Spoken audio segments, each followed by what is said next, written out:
poison to society, a poison to you as an individual, a tool that has numbed us men into being docile, weak incels. You cannot deny that it has polluted your life. And so like many young men, you have been desperately trying to fight it, to cleanse your mind off of it. Yet to no avail. Day 7, relapse. Day 9, relapse. Day 3, relapse. When will it end, you might ask yourself. You feel so lost. It seems so hopeless to try to get out of this habit. The urge, the desire is just simply too strong. And the reason for it is simple. You have been programmed. I must clarify something first though. It's not another brain-dead, no-fab video for you to mindlessly consume.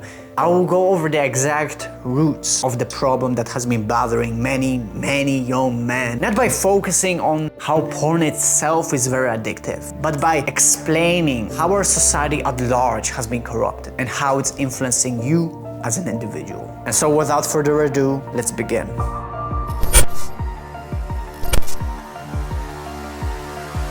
Friedrich Nietzsche has described a society or an individual that desires things which might feel good for them, but are actually bad for them in the long run as corrupt or decadent, with a nation in state of decadence being one in decline, where people has been overflown by luxury and pleasures to the point where they have lost sight of the values that made them strong in the first place. And we, without a doubt, live in one such society.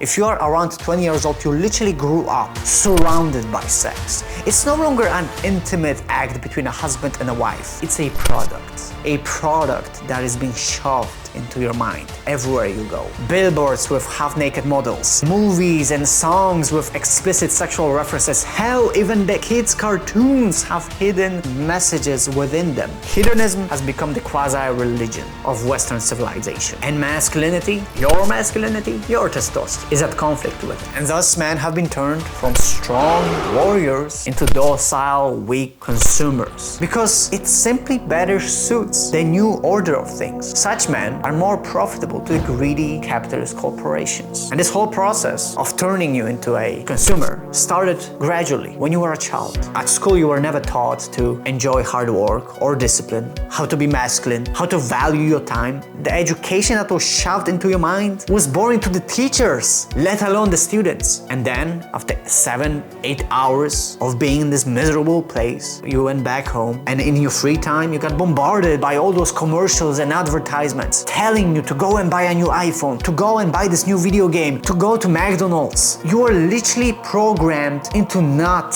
enjoying hard work and discipline, and instead into following instant pleasures, video games, junk food, and the star of today's video, porn.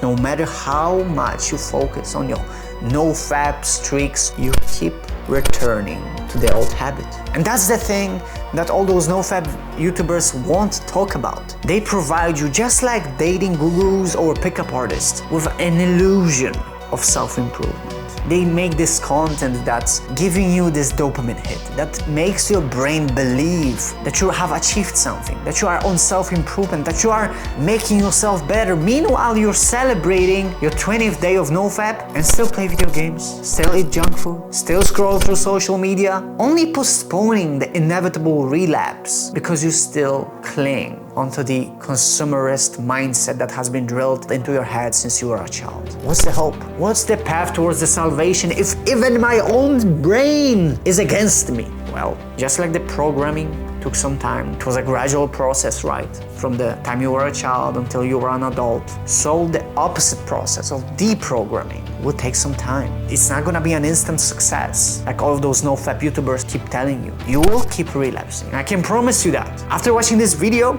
2 days in, you might relapse. It will take time. But you have to learn slowly, day by day, to enjoy simple things like the grass or the trees or the sky around you, to establish that connection with real people, with real things, real women, instead of being a passive consumer, to establish this goal-driven, masculine lifestyle that will benefit you in the long run, so you can learn how to value your time, to mindfully reflect on whether the activities you want to take part in will benefit you in the long run. It's gonna be a struggle. It was definitely one for me, but if you're gonna take anything from this video, let it be this: we all in this together. Click on this video if you want to learn more, and as always, keep your balls full and your stomach empty.